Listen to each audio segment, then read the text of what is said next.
Hey man, how you doing? Good, how are you? Good to see you. Cool. That's a nice surprise. How's the crossword going? Should we just do that? I think we could do, yeah. I was in the play. I was just, you know, I'm realised I'm one of those people in life who probably really annoy serious crossword doers. Right. So I'm one of those people that kind of just come up behind and go, "Oh, that one you were about to get. Oh, I've got it." Well, you know, I'm not all that serious about it, but I do like doing them because I just find that it's the thing that I don't know. I guess it keeps my it keeps my brain brain alive. It's a good thing. I've got a friend as well who's. Do you do cryptic? No, I can't do that. No, the cryptics don't work for me. No. For some reason, I'm unable to do them. You know what? It really is like you sort of have to be taught them. I think because all the people I know who are really good at them, at one point or another, spent time with somebody else who was really good at them. Absolutely. Nobody, yeah. I mean, I haven't yet met somebody that just because there is a whole like code and weird stuff that you just like, you know. Circle will always mean the letter O, or the world might mean O because it's round. See, is that right? Yeah, because I didn't know like that. Like it's. Yeah. And that's usually it's usually first thing in the morning that I want to do these to get. And I don't want to think that hard first thing. I want to get it going. You also don't want to be made to feel stupid. A bit first thing in the morning as well. Anyway, so I'll stop talking about crosswords. Well, congratulations on the movie. Thank you very much. Cheers. So a few years ago, I hosted an event with you here. Yeah. And something really interesting happened during it, or I thought was really interesting, commonplace for you. A Harry Potter fan came at you. We got her away, and we took you back in the green room. And I said, "Does that happen all the time?" And you said, "Absolutely, it happens. You know, frequently to me." He said, and what you said, and I thought was so interesting. I know it's not me that they want. It's Harry Potter that they love, and that's sort of how I stay grounded. Yeah. And then I started thinking about the movies that you've been making, and I mean. You know, between Woman in Black and Kill Your Darlings and this movie, they're all so different. I don't see a through line through them, and I think maybe that's the point. Is that the point? I mean, it kind of is the point. I want to try my hand at as many things as possible, and I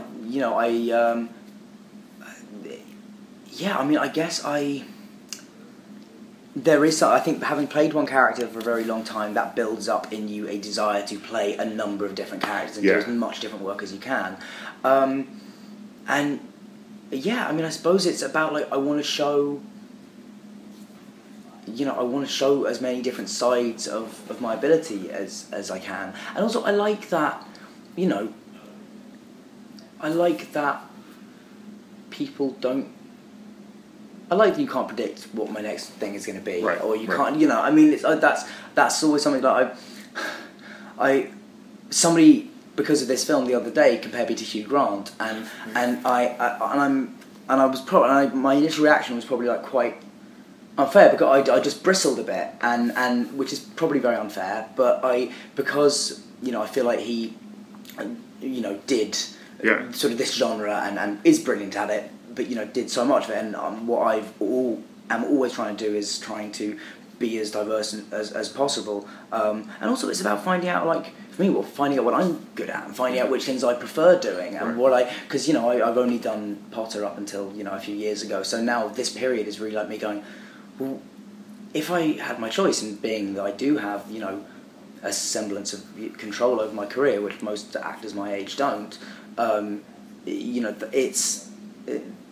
you sort of feel, well, I might not always have this opportunity to try loads of different things. Right. So I'm going to now, and hopefully that will, in the future, it'll mean that people, keep giving me opportunities to pop up in different kinds of movies, because I think that's the career I want, and that's the thing that I think will keep me fresh and excited, is constantly being like, oh, I've never quite done this before, or, Well, the movie is really charming. Thank you. Yeah, Thank you it's really charming. I saw it for the first time at the Toronto Festival last year with 2,000 other people at the Ryerson Theatre, and I had Mike and Elan on my radio show yesterday. We were talking about this, and I was saying how great it was to hear 2,000 people laughing at the same time and kind of just feeling it, because that audience. I don't know if you were there for the actual. You were there later, but I don't know if you were there. Did you sit? Sat through. Oh, did you? You sat through.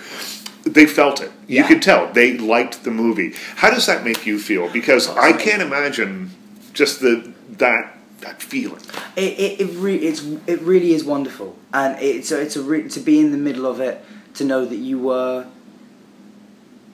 a part of, that you are in part responsible for it, and especially with a film like this where the overriding feeling it leaves you with is one of real happiness, and that's feels like a wonderful gift to be able to give an audience without being overly sentimental or sappy or anything like that. And I guess I just it's been I'm trying to think. I'm sorry, we're just talking about the everyone responding and just being a part of that. I mean, it is. I'm trying to sort of think of how to describe it, but there's just something very gratifying about it. And also there's, Elan and I were actually talking about this last night, is that when people see a film, they just see a film. They don't see the end result of billions of decisions made by hundreds of different people. And so there is something wonderful, and that's for me what the joyous thing is about film, is that there's so many people from so many different disciplines. It's the most that I can think of, the most varied amount of disciplines coming together to make one thing, one form of art. And there's something just amazingly special about, because if you're in theatre, if you're doing a play, you get that feedback immediately, and with film you are made to wait a while, but it's no less gratifying when you're in the middle of it all and you can really tell. The laughs are obviously fantastic, but as you say, it's when you sort of see people at the end and they're wiping a tear away. It's a really, especially because I feel like the type of crying you do at the end of this film is such, again, a very happy kind of crying. It's because it is just it's as you say, charming. I hope it is charming, and you has that stopped recording? Yeah, well, this one that's why I've got several things going here at once, because I turned this on and it says memory full. This one's recording, nice. We're definitely on this one. We are getting it. Yeah. So so you say no less gratifying from theater to film, but it has to be different in the theater. You've done a great deal of theater now. Yeah. Are you still Broadway? I finished 2 days ago. Yeah. Did you 2 days ago? Yeah. Is it because every night I would imagine that the audience laughs at different things. It's not the same every night, so it must feel just a little different. It is absolutely. I mean, that's the great thing about theatre, and the thing that audiences going to theatre do not realise is that they are what changes the show that night. Right. It's not. We've rehearsed it. We know it. We know basically we're doing exactly the same thing. We just the variable in that, and the thing that you don't tailor to your performance to it, because you don't want to. If they're laughing very loud, you don't want to change your show to go even further with it. But you do inevitably, just subtly, things change based on how good or not good the audience is. And so with film, there is the advantage of sort of. That's what the difficulty I find on stage, and the thing that's hard that isn't an issue at all on film is that particularly if you're doing a comedy like Cripple of Inishmaan was, you're only going to find a joke funny a certain amount of times. Like comedy, by definition in a play is kind of repetition, and after a certain amount of times, I've heard stories about friends who've been doing plays which have been comedies, and the director stops finding it funny and then changes everything, rather than realising that it's just he has stopped finding it funny because he's seen it so much. And that's the great thing film has over that, is that you do it and you're done, and it's not something that you linger on or come back to. But there is also something really wonderful on stage about getting to tell an entire story over the course of one night. There's something really gratifying about that, and also because you sort of think of stage work as being where acting started. There's something very sort of it's sort of there's no hiding. You can't. An editor is not going to save you. There's sort of an accountability in theatre that I quite like. You have to be. Sorry, you have to be on it. Otherwise, people will notice. Well, it's funny in Broadway's a different animal too. The kind of fame that comes with being in Broadway is different than it is being a movie star or a television star or something. Yes. There's just something that we every time we go to New York, we go see shows, and and I pay attention, but every now and again, someone will come out and they'll get this, uproarious round of applause from New Yorkers, and I'm like, who is that? But it's someone that spent 50 years on stage. Yeah. No, I mean there is a very Broadway is also, I think, very proud and very protective of the people who. The people like, I would say, like Sutton Foster, who is, has absolutely come up through the ranks on Broadway and is now a star. Yeah. Like, and actually I have to say they've been very welcoming of me because I think by now, like, people know that I'm serious about theatre and that I'm not just doing it to try and, like, as a bit of a jolly away from film, and I really, I keep coming back. So they are, but I think there's a, you have to, I think you just basically, Broadway likes a hard worker and somebody who, and if you're that, then they'll be good to you, and if not, it is a very tough place. I should think. I mean, there was, I did a show in when I was doing my first show in New York. There was another sort of film and TV actor who was in another show at the same time who, like, dropped out, citing all kinds of very strange reasons, and you just go, you can't. I think some people do go into theatre thinking, oh, this is only like 2 hours a night, but the adrenaline that's going through you for those 2 hours is equivalent to what you get all day on a film set. It's so you do end up exhausted, and there is, as you say, it's a community, Broadway, and so it really, when you're a part of that community, it's very, very generous to you and very, they want, the amount of people who come up to me and say, like, please keep coming back to Broadway, and I'm like, I will, I'm obviously going to, it's a fantastic place, like, why the hell would I not? So it's just, and also I think New York is just so theatre-centric. I mean, in a way that even London is absolutely nowhere near. Everyone's at least aware of when the Tonys are. Yeah, absolutely. Ask people in London when the Olivier's are, they wouldn't have any idea. It's a different thing. They love it, and I think, and it affects the way people go as audiences as well. People just go ready to be engaged and ready to have a really good time, expecting to have a really good time. I think that's the big difference, actually, between how Brits and Americans go to the theatre, is that in Britain we go sort of expecting the worst. And we always go going, oh, I hope this is okay. And in America, people go thinking, I'm going to have a great time. And until proved otherwise. There is... It's a lot of fun doing Broadway.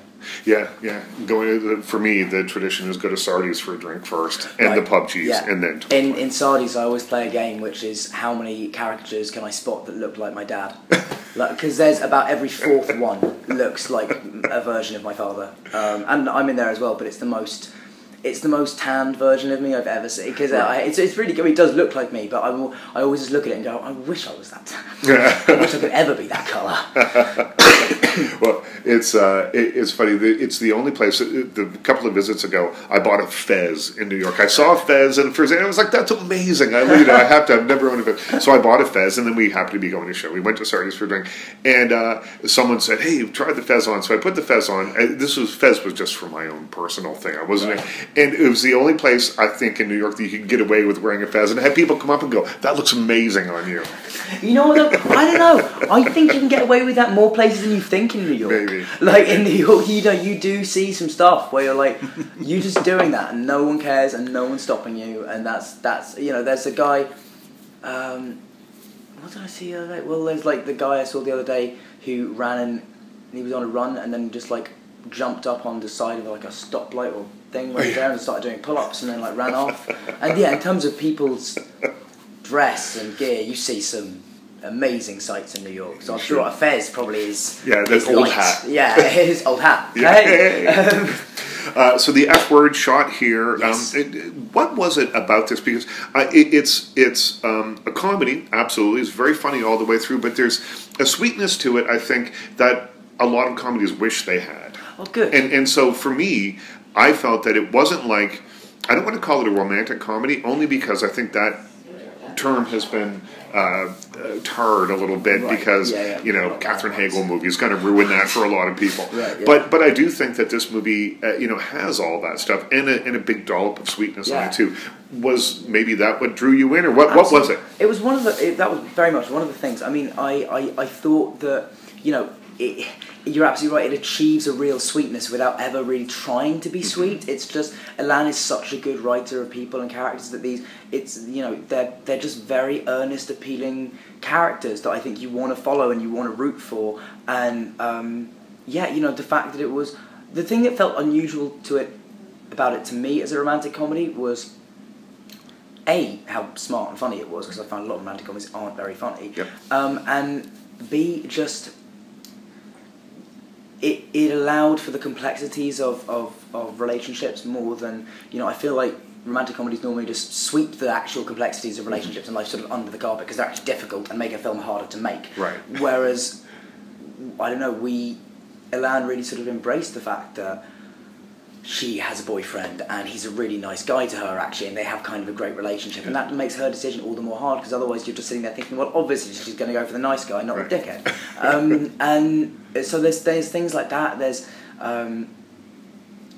just as you said, I think it's a thing that a lot of films want is that combination of being kind of sarcastic and funny and quick and like that, but actually we managed to be like quite a sort of snarky, bantery movie without being very cynical and without being very sort of negative, and it's all, it is all, hopefully, as you say, very sort of charming and very funny. And I think Zoe has a great thing. She talks about this film as being, in most romantic comedies, there's sort of the people meet and then there's like a getting to know you montage, and then they do whatever they're doing the rest of the film.